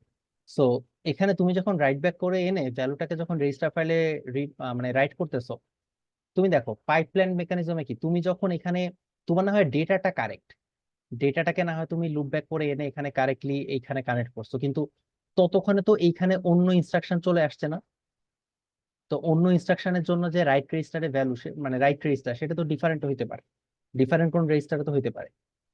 তো তাহলে এইটাকে যদি তুমি আলাদাভাবে হ্যান্ডেল না করো, তুমি তো ভুল রেজিস্টারে রাইট করে ফেলবা, তাই না? বুঝতে পারছো লোডের ক্ষেত্রে রাইট ব্যাকে কি সমস্যা? তো এইটার ওয়ে অ্যারাউন্ডটা হচ্ছে, দেখো এই যে রং রেজিস্টার নাম্বার, তো ভুল রেজিস্টার নাম্বারে আমরা ইয়ে করে ফেলি। তো সলিউশনটা হচ্ছে এইটা। দেখো সলিউশন হিসেবে কি করা হচ্ছে, যে যখন লোড ইনস্ট্রাকশন তখন যেটা করা হয়, সেটার যে রাইট রেজিস্টার, সেই রাইট রেজিস্টারের ভ্যালুটা আমরা সিমিলারলি আমাদের ডেটা যেরকম পাস হচ্ছে, রেজিস্টারের ভ্যালুটা, মানে রেজিস্টার ভ্যালু বলতে সরি, মানে কোন রেজিস্টার সেই ইনফরমেশনটা, রেজিস্টারের কোডটা, ওই যে 5 বিটের যে কোড রেজিস্টার, সেইটাকেও আমাদের আসলে এই ফরওয়ার্ড করতে হবে প্রত্যেকটা স্টেজের মধ্য দিয়ে। এই দেখো ফরওয়ার্ড করলাম করলাম, তারপর ফাইনালি এখান দিয়ে আমি ব্যাক করে এনে এখন হচ্ছে আমি এখানে কারেক্ট রেজিস্টারের কোডটা দিব, আর ডেটা তো আমি কারেক্টটাই দিব, তারপর হচ্ছে আমার রাইটটা হবে। ঠিক আছে, সো এইটা হচ্ছে আমার সলিউশনটা, যে আমি লোডের ক্ষেত্রে রাইট ব্যাকে যে প্রবলেমটা হতো যে আমরা ভুল রেজিস্টার নাম্বার দিয়ে দিতাম, সেটা না করে এখন আমরা যেটা করতেছি, এই রেজিস্টার নাম্বারটাকে আমরা ফরওয়ার্ড করতে থাকবো প্রত্যেকটা স্টেজের মধ্য দিয়ে। ঠিক আছে, প্রত্যেকটা স্টেজের মধ্য দিয়ে আমরা ফরওয়ার্ড করতে থাকবো, এবং সেটা ধরো আমাদের ব্যাকে এসে আবার এই কারেক্ট রেজিস্টারে রাইট করবে, যদি আমরা এইভাবে রেজিস্টার নাম্বারটাকে ফরওয়ার্ড করে দিই। আদারওয়াইজ তো কোনো ওয়ে নাই আমাদের, রেজিস্টার নাম্বারকে স্টোর করে রাখার জন্য তো অন্য কোনো বাফার নাই, সেইভাবেই ফরওয়ার্ড করতে হবে। ঠিক আছে, ওকে। সো তাহলে এটা হচ্ছে আমাদের লোডের জন্য একটা কারেকশন করা লাগলো সেইটা। তাহলে আমরা বুঝলাম, তারপরে আমরা ওই যে স্টোরের ক্ষেত্রে যাই। দেখো স্টোরের ক্ষেত্রে কিন্তু আমরা অলরেডি দেখছি যে ফার্স্ট আর সেকেন্ড দুইটা স্টেজ আসলে লোডের মতোই, এখানে তেমন কোনো ডিফারেন্স ছিল না। সো থার্ড স্টেজটা দেখো, স্টোর ইনস্ট্রাকশনের থার্ড স্টেজে আইডিএক্স এখান থেকে হচ্ছে রিড করতে হইতো, তারপরে এএলইউ এর মাধ্যমে মেমোরি অ্যাড্রেস ক্যালকুলেট করতেছে, ইএক্স মেমে রাইট করতেছে, থার্ড স্টেজ। তারপর ফোর্থ স্টেজ, আচ্ছা এখানে একটু ভুল আছে, এটা একটু মার্ক করে রাখো। আহ এটাকে আমি এখান থেকে কারেক্ট করতে পারবো কিনা একটু দেখি। না, এটা আসলে ছবি ইয়ে করা হয়েছে, তো কারেক্ট করা পসিবল না। সো এটা একটু দেখে রাখো যে এখানে স্টোরের ক্ষেত্রে যে ফোর্থ স্টেজটা মেমোরি, সেখানে কি হয়, মেমোরিতে কিন্তু রাইট হয়, সো এটা আসলে লেফট হাফটা শেডেড হবে, এখানে ভুলে রাইট হাফটা শেডেড দেখানো। ঠিক আছে, এগুলো আসলে মানে এগুলা সেন্ট্রাল স্লাইড আর কি এই বইটার, এগুলা কিন্তু আমরা ফ্যাকাল্টিরা যে ডিজাইন করছি ব্যাপারটা তা না। তো এখানে প্রবলেমটা রয়ে গেছে, এটা তোমরা একটু মাথায় রাখবা। তো এখানে আসলে লেফট হাফটা শেডেড হবে। ঠিক আছে, ইএক্স মেম থেকে রিড হবে আর মেম ডাব্লিউবি তে রাইট হবে, অল গুড, বাট ডেটা মেমোরিতে এখানে লেফট হাফটা শেডেড হবে, নট রাইট হাফ। আচ্ছা, তো তারপরে স্টোর হইলো, আর স্টোরের পরে রাইট ব্যাকে তো মানে স্টোরে তো আসলে রাইট ব্যাক বলে কিছু নাই, রাইট ব্যাক স্টেজে তো আসলে স্টোর ইনস্ট্রাকশনে কোনো কাজ হয় না, সো এইখানেই বলতে পারো মোটামুটি শেষ, রাইট ব্যাকে আর তেমন কিছু হয় না। ঠিক আছে, সো আমরা লোড আর স্টোরের ক্ষেত্রে দেখলাম এই এটা, মানে এই শেডিং করে করে সিমুলেশনটা। সো বুঝতে পারছো মোটামুটি, আশা করি জি স্যার। বোঝা গেছে। সো তারপর দেখো এখানে হচ্ছে ওই মানে রিসোর্স ইউজেসটাই দেখাচ্ছে আরো কয়েকটা ইনস্ট্রাকশন নিয়ে। ধরো এখানে তোমার এই যে লোড, তারপরে দুইটা আর টাইপ, আর একটা লোড আর একটা আর টাইপ, এরকম কিছু ইনস্ট্রাকশন আছে। সো এরা যখন পাইপলাইনিং হবে, যে এই ডেটা প্যাথের মধ্যে দিয়ে যখন পাস করবে, তখন কোন ইনস্ট্রাকশনটা তাদের রিসোর্সকে কিভাবে ইউজ করবে, সো সেটাই দেখানো হচ্ছে আর কি প্রত্যেকটা ক্লক সাইকেলে। যেমন ধরো লোডের ক্ষেত্রে আমরা তো দেখলাম অলরেডি যে ডেটা মেমোরি, ধরো এই যে এখানে ডেটা মেমোরি থেকে রিড হবে, তারপর রাইট ব্যাক স্টেজে কি হবে, আবার রেজিস্টার ফাইলে রাইট হবে, সেই জন্য এটা লেফট হাফ শেডেড। আবার ধরো এই ক্লক সাইকেলে লোড ইনস্ট্রাকশনটা যখন রেজিস্টার ফাইলকে রাইট করতেছে, তখন পরের আর টাইপ ইনস্ট্রাকশনটা কি ডেটা মেমোরি ফেজে আছে, সোর্সে কিছুই করতেছে না, এই আর টাইপটা আবার ALU তে আছে, সমস্যা নাই। আর এই লোডটা কি আবার এই রেজিস্টার ফাইল থেকে রিড করতেছে, তো সেটাও হইতে পারে, কোনো সমস্যা নেই। তো এইটা একটা সিমুলেশন আর কি, যে তোমার প্রত্যেকটা ইনস্ট্রাকশন কোন সাইকেলে কার স্টেটটা কি, ঠিক আছে, কোন সাইকেলে কার স্টেটটা কি সেটা। ওকে, সো তারপর হচ্ছে, হ্যাঁ, সো এইখানেও সেম জিনিসটাই দেখানো হয়েছে, এটা আর আলাদা কিছু না, জাস্ট নাম লিখে লিখে স্টেজ গুলার নাম। আর হ্যাঁ, সো এইখান থেকে আরেকটু মেক সেন্স করতে পারো, যে দেখো যখন তোমার ধরো এই যে এই লোড ইনস্ট্রাকশনটা যখন রাইট ব্যাকে চলে গেছে, আমরা এখানে দেখি এই লোড ইনস্ট্রাকশনটা যখন যেই ক্লক সাইকেলে দেখো রাইট ব্যাক ফেজে আছে, তখন তার মানে আগের ফেজে, মানে ডেটা মেমোরি ফেজে আছে হচ্ছে এই আর টাইপটা, তার আগের আর টাইপটা ALU তে, তার আগেরটা রেজিস্টার ফাইলে, তার আগেরটা ইনস্ট্রাকশন ফেজ হচ্ছে। সো এই যে একটা ডেটা প্যাথের এইখানে আছে হচ্ছে একটা ইনস্ট্রাকশন লোডটা, এই সাবটা আছে এই স্টেজে, এই অ্যাড ইনস্ট্রাকশনটা এই স্টেজে, এই লোড ইনস্ট্রাকশনটা হচ্ছে এই স্টেজে, আর এই অ্যাড ইনস্ট্রাকশনটা ফেচ হচ্ছে। তাহলে দেখো এইভাবেই কিন্তু পাইপলাইনিং জিনিসটা হয়, মানে তোমার প্রত্যেকটা স্টেজে আসলে ডিফারেন্ট ডিফারেন্ট ইনস্ট্রাকশন থাকে, ঠিক আছে, প্রত্যেকটা স্টেজে ডিফারেন্ট ডিফারেন্ট ইনস্ট্রাকশন থাকে, এবং এগুলো সাইমালটেনিয়াসলি সামনের দিকে আগাইতে থাকে। আচ্ছা, তারপরে এখন আমাকে কেউ একজন বলো, যে ধরো আমরা ওই যে তোমাদের মনে আছে যে আমরা কন্ট্রোল সিগন্যাল গুলা দেখছিলাম না, যে আমরা একটা ডেটা প্যাথে কন্ট্রোল সিগন্যাল গুলা যে জেনারেট করি বিভিন্ন রকম, ওই যে একটা তোমার ওভাল শেপড একটা ব্লক ছিল, কন্ট্রোল ব্লক বা কন্ট্রোল মডিউল, সেখান থেকে বিভিন্ন কন্ট্রোল সিগন্যাল জেনারেট হতো। সো পাইপলাইনিং এর ক্ষেত্রে কি আমাদের কন্ট্রোল সিগন্যাল গুলাকে আমরা একইভাবে রেখে দিতে পারবো? কারণ তোমার এক এক স্টেজের তো এক এক ইনস্ট্রাকশন, আর এক এক ইনস্ট্রাকশনের জন্য তো তোমার এক এক ধরনের কন্ট্রোল সিগন্যাল লাগবে, তাই না? ধরো এই লোডের জন্য যে কন্ট্রোল সিগন্যাল লাগবে, এই আর টাইপের জন্য তো ডিফারেন্ট কন্ট্রোল সিগন্যাল লাগবে। সো যেহেতু তোমার এক এক স্টেজে এক এক ইনস্ট্রাকশন থাকতে পারে, সো কন্ট্রোল সিগন্যাল গুলার ডিজাইন বা যে জেনারেট করার মেকানিজম, সেখানেও কিন্তু আমাদের চেঞ্জ আনতে হবে, ঠিক আছে? আমরা কিন্তু কন্ট্রোল সিগন্যাল গুলাকে আগের মতো রেখে দিতে পারি না, যে একটা ইনস্ট্রাকশন আসলো আমরা ইনস্ট্রাকশনটা দেখে দেখে কিছু কন্ট্রোল সিগন্যাল জেনারেট করে ফেললাম, এতটা স্ট্রেট ফরওয়ার্ড কিন্তু থাকবে না জিনিসটা, বুঝতে পারছো? কন্ট্রোল সিগন্যাল জেনারেশনটা কিন্তু আর আগের মতো থাকবে না। তো ধরো এখানে এই যে আমাদের বিভিন্ন রকম কন্ট্রোল সিগন্যাল ছিল, ওই যে ধরো ওই যে তোমাদের এইটা মনে আছে না, যে আচ্ছা কেউ কি বলতে পারবা এই যে PC সোর্স, এই কন্ট্রোল সিগন্যালটা কেউ এক্সপ্লেন করতে পারবা? PC সোর্স,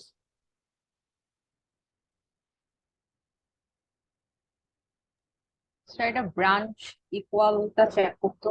হ্যাঁ, ব্রাঞ্চ ইকুয়াল চেক করতো। সো এই যে এই ব্রাঞ্চ, এই ওয়েট আমি একটু লেজার পয়েন্টার আনি। সো এইটা ছিল বেসিক্যালি ব্রাঞ্চিং ইনস্ট্রাকশন নাকি না, সেইটা সেই ফ্ল্যাগটা। আর এখান থেকে দেখো ALU রেজাল্টটা জিরো নাকি না, সেইটার জন্য একটা জিরো ফ্ল্যাগ আসতো। তো BEQ-র ক্ষেত্রে আমরা কি করি, এক রেজিস্টার থেকে আরেক রেজিস্টার মাইনাস করে দেখি যে আউটপুট জিরো কিনা। তো যদি আমাদের ইনস্ট্রাকশনটা ব্রাঞ্চ টাইপের হয় আর ALU রেজাল্টটা জিরো হয়, তাহলে হচ্ছে আমরা এই দুটাকে অ্যাড করে আমরা PC সোর্সটা 1 পেয়ে যাব। আর PC সোর্সটা 1 পাইলে আমরা হচ্ছে কি করব, এই নিউ ব্রাঞ্চ অ্যাড্রেসে জাম্প করবো আর কি। তো এরকম আরো বিভিন্ন রকম, ধরো রেজিস্টার রাইট, মেম রিড, বিভিন্ন রকম কন্ট্রোল সিগন্যাল ছিল, বা ALU অফ। তো এখন এই কন্ট্রোল সিগন্যাল গুলো ধরো, মানে আমরা তো আগে যেটা ছিল আমাদের পুরা ডেটা প্যাথে একটাই ইনস্ট্রাকশন ফ্লো হইতো। সো একটা মানে one set of control signal generate করলেই হইতো ইনস্ট্রাকশন দেখে। বাট যখন আমাদের ইনস্ট্রাকশনই অনেকগুলা, মাল্টিপল ইনস্ট্রাকশন, তখন কিন্তু আমরা ওইভাবে আর কাজ করতে পারবো না। তখন আমাদের যেটা করতে হবে সেটা হচ্ছে এই যে কন্ট্রোল সিগন্যাল থেকে যে মানে কন্ট্রোল মডিউল থেকে যে কন্ট্রোল সিগন্যাল জেনারেট হবে, সেগুলাকেও আসলে আমাদের পাস করতে হবে, মানে আমাদের যে এই যে ভার্টিক্যাল ওয়াল গুলা ছিল রেজিস্টার, সেগুলাকে একটু এক্সটেন্ড করতে হবে, এক্সটেন্ড করে এই কন্ট্রোল সিগন্যাল গুলা বা এই ফ্ল্যাগ গুলাকেও স্টোর করতে হবে, ঠিক আছে, যাতে ফার্দার স্টেজে আমরা এই কন্ট্রোল সিগন্যাল গুলাকে ইউজ করতে পারি। ধরো তোমার একটা মানে একটা কোন একটা ইনস্ট্রাকশন যাচ্ছে, তো ওই ইনস্ট্রাকশন একটা ইনস্ট্রাকশনের জন্য তুমি যে কন্ট্রোল সিগন্যাল জেনারেট করছো, সেই কন্ট্রোল সিগন্যাল হয়তো ইউজ হবে এইখানে। তো তুমি যদি এখানে জাস্ট জেনারেট করে বসে থাকো তাহলে তো হবে না, কারণ পরের সাইকেলে তো সেটা ওভাররাইট হয়ে যাবে আরেক ইনস্ট্রাকশনের জন্য। So that's why control signal গুলাকে এভাবে এই ভার্টিক্যাল ব্লক গুলাকে, যে রেজিস্টার ব্লক, সেগুলাকে এক্সটেন্ড করে তার মধ্যে স্টোর করতে হবে এবং সেগুলাকে সামনের দিকে ফরওয়ার্ড করতে হবে। ধরো এখানে এই যে মানে রাইট ব্যাক রিলেটেড কিছু কন্ট্রোল সিগন্যাল ছিল, memory related control signal, execution related control signal, তাহলে তুমি সামনের দিকে পাঠিয়ে দিচ্ছ কি রাইট ব্যাক আর মেমোরি রিলেটেড কন্ট্রোল সিগন্যাল গুলা। আর এক্সিকিউশনটা তো হচ্ছে এই ফেজটাই, এই ফেজেই তো তোমার এক্সিকিউশন হচ্ছে, দ্যাটস ওয়াই এগুলো এখানে ইউজ হয়ে যাচ্ছে। সো এরকম প্রত্যেকটা কন্ট্রোল সিগন্যাল তুমি সামনের দিকে পাঠাইতে থাকবা, আর যেগুলা যেই ব্রাঞ্চ যেই স্টেজে ইউজ হয়ে যাবে, বাট আনইউজ গুলা সামনের দিকে চলে যাবে। আবার এই স্যার স্টেজে, হ্যাঁ বলো। স্যার বলছিলাম কি স্যার অ্যাটেন্ডেন্স কি নেওয়া হয়েছে স্যার? অ্যাটেন্ডেন্স আমার জুমের পার্টিসিপেন্ট লিস্ট আছে, ঠিক আছে, ওইটা নিয়ে তোমাদের চিন্তা করা লাগবে না। আর আরেকটা কথা হচ্ছে, আমি যখন একটা জিনিস পড়াচ্ছি তার মধ্যে সরি অ্যাটেন্ডেন্স সরি স্যার, কিনা, ওইটা হয়েছে অ্যাকচুয়ালি কিনা, স্যার এইসব জিজ্ঞেস করবা না, ঠিক আছে। ডিসকানেক্ট হয়ে গেছে স্যার। সো পড়ানোর ফ্লো নষ্ট হয়। সো দেখো তাহলে এখান থেকে আমরা যখন সামনের দিকে যাচ্ছি, এই রিজনটা বুঝছো তো কেন আমরা এক্সিকিউশন ফেজের জন্য যে কন্ট্রোল সিগন্যাল লাগতো সেগুলোকে কেন আর পাস করলাম না, কারণ সেগুলো এখানে ইউজ হয়ে গেছে, লাগতেছে না আর। আবার দেখো এইখানে কি মেমোরি রিলেটেড যে তিনটা কন্ট্রোল সিগন্যাল সেগুলো ইউজ হয়ে গেছে। তো আমরা শুধুমাত্র রাইট ব্যাকের জন্য যে কন্ট্রোল সিগন্যাল লাগবে সেগুলাকে সামনের দিকে পাস করছি। ওকে, সো এভাবে আমরা কন্ট্রোল সিগন্যাল জেনারেট করব, সেগুলাকে প্রত্যেকটা স্টেজে স্টোর করব, তারপর সামনের দিকে ফরওয়ার্ড করতে থাকবো। স্যার ওই আইডিএক্স এন্ড হ্যাঁ ওই ইএক্স এমইএম এর মধ্যে ইএক্স এর যে দুইটা সিগন্যাল যে হ্যাঁ হ্যাঁ যায় না হ্যাঁ, স্যার, ওই সময় স্যার মানে নেটের কারণে স্যার বুঝি নাই কেন গেল না sir? কারণ এখানে তো আমার এএলইউটা আছে, তাই না? এটা আমার হ্যাঁ আছে থার্ড থার্ড স্টেজ না, দেখো এটা হচ্ছে ফেচিং ফার্স্ট স্টেজ, ফেচিং। এটা জি হচ্ছে স্যার, ইনস্ট্রাকশন ডিকোডিং সেকেন্ড, এটা হচ্ছে থার্ড। তো থার্ড ইনস্ট্রাকশন মানে থার্ড স্টেজ যেটা, যেখানে এএলইউ হয়, এএলইউর কাজগুলো হয়, সেখানে তো এই এক্সিকিউশন রিলেটেড যে দুইটা কন্ট্রোল সিগন্যাল তারা কাজ ইউজ হয়ে কাজ গেছে। হ্যাঁ, তাদের তো আর সামনে কাজ নাই, সো তুমি কেন পাঠাবা? এটাই সামনে কাজ আছে মেমোরি আর রাইট ব্যাকের, সো পাঠাই দিছো। রাইট। আবার দেখো এইখানে মেমোরির গুলা ইউজ হয়ে আমার যাচ্ছে, কাজ শেষ হয়ে গেছে। সো ওই জন্য রাইট ব্যাকের গুলা সামনে পাঠাইছো। ওকে, জি স্যার। তাহলে এইভাবে হচ্ছে আমাদের পাইপলাইন মানে কন্ট্রোল সিগন্যাল জেনারেট করতে হয়। পাইপলাইন মেকানিজমে কন্ট্রোল সিগন্যালকে ম্যানেজ করার নিয়ম হচ্ছে এটা। তো এই যে এখানে হচ্ছে সেটা আরেকটু ইয়েতে দেখাইছে, ওই তো মানে এইটা যেটা দেখলাম সেটাই আর কি, এখানে অন্যান্য কম্পোনেন্ট গুলো রাখছে আর কিছু না। তো যেমন ধরো এই যে এক্সিকিউশন রিলেটেড দুইটা কন্ট্রোল সিগন্যাল কি, একটা হচ্ছে এএলইউ সোর্স এই মার্কসকে কন্ট্রোল করার জন্য, আরেকটা হচ্ছে এএলইউ অফ এই এএলইউ কন্ট্রোল মডিউল থেকে এএলইউর জন্য দরকারি সিগন্যাল জেনারেট করার জন্য। তো এই দুইটা এখানে ইউজ হয়ে গেছে, সো আমি আর পরে পাঠাচ্ছি না, ঠিক আছে। সিমিলারলি মেমোরির জন্য রিলেটেড কন্ট্রোল সিগন্যাল গুলো এখানে ইউজ হয়ে যাচ্ছে, মেমোরি রিড, মেমোরি রাইট, ঠিক আছে এইসব। ধরে ধরে দেখতে হবে স্যার, মানে হ্যাঁ, কোন সাইড কাজ হচ্ছে। ওকে, সো এটা হচ্ছে আমাদের পাইপলাইন কন্ট্রোল সিগন্যালের আইডিয়াটা। আচ্ছা, এগুলো আর আজকে শুরু করব না, তারপরে হচ্ছে আমরা ওই যে যে ফরওয়ার্ডিংটা করি না, তো ফরওয়ার্ডিং আমরা কখন করব, ওই যে আমরা ডেটা হ্যাজার্ড সলভ করার জন্য যে ফরওয়ার্ডিং করছি, তো আমরা ফরওয়ার্ডিং কখন করতে হয় সেটা কিভাবে ডিটেক্ট করব, ওইসব জিনিস আমরা নেক্সট ক্লাসে দেখবো ইনশাআল্লাহ, ঠিক আছে। সো আজকে আমাদের এতটুকুই। তো এই যে এই জিনিসটা স্যার, যে ডেটা হ্যাজার্ড এই জিনিসটা কি আসলে স্যার, মানে এখন স্ক্রিনে যেটা দেখতে পাচ্ছেন sir? ডেটা হ্যাজ কেন, তুমি ক্লাসে শুরু থেকে ছিল না? না sir, ছিলাম স্যার শুরুতে তো মানে শুরুতে তো আমি ডেটা হ্যাজার্ডের বিষয়ে রিক্যাপ করলাম। ডেটা হ্যাজার্ড আমরা লাস্ট ক্লাসেও অফলাইন ক্লাসেও পড়াইছি। ডেটা হ্যাজার্ড হচ্ছে যখন তোমার কোনো একটা ইনস্ট্রাকশনের যে রেজাল্ট সেটা যখন তার পরের ইনস্ট্রাকশনেই লাগবে, যেমন এখানে তুমি এক্স টু x2 টা স্যার। কম্পিউট করতেছো, এই x2 টা পরের ইনস্ট্রাকশনে আবার সোর্স, অর্থাৎ জি তোমার স্যার। এই ইনস্ট্রাকশন শেষ না করে তুমি পরেরটার কাজ করতে পারবা না। তো পাইপলাইনিং এ যেহেতু আমরা পরেরটার কাজ শুরু করে দেই নেক্সট সাইকেলে, সো আমাদের তো কোনো না কোনো ভাবে হ্যান্ডেল করতে হবে, ঠিক আছে। হ্যাঁ এটাকে বলা হচ্ছে ডেটা হ্যাজার্ড।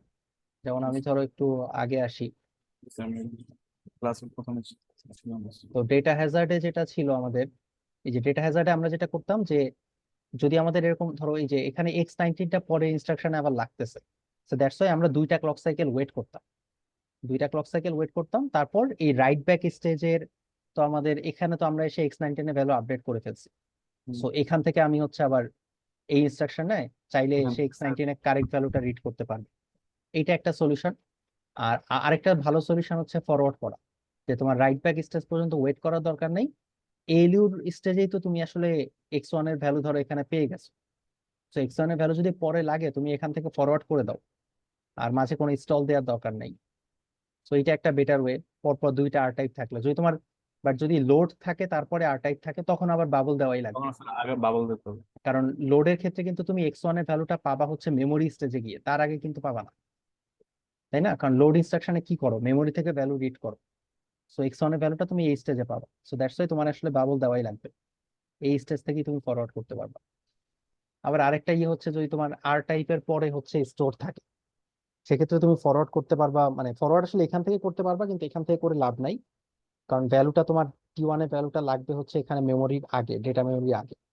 দ্যাটস ওয়াই এই ফোর্থ স্টেজে এসে হচ্ছে তুমি ইয়ে করতেছো, ফরওয়ার্ড করতেছো। ঠিক আছে। আচ্ছা হ্যাঁ, মিতুল রায়তান্নি তুমি লিভ করতে পারো, সমস্যা নাই। সো এইটাই ছিল আমাদের মোটামুটি আমরা কিছু দূর আগাইলাম, নেক্সট ক্লাসে আমরা বাকি অংশগুলা থেকে আগাবো। আর মানে তোমরা তো, মানে আমি রেকর্ডিংটা দিয়ে দিব, বাট একটু এগুলো একটু পড়বা আর কি, ঠিক আছে? কারণ না পড়লে আসলে হয় না, ওই কুইজের আগের রাতে পড়ে আসলে ভালো করতে পারবা না। আর যদি আমি কোনো স্যার এক্সট্রা, নেক্সট কুইজ হ্যাঁ কবে? নেক্সট উইক হচ্ছে তোমার ওই নেক্সট উইকে আর কি, অফলাইন ক্লাস আশা করতেছি হবে। আচ্ছা আমি রেকর্ডিংটা অফ করে দিই, এগুলা এইসব ডিসকাশন দরকার নেই।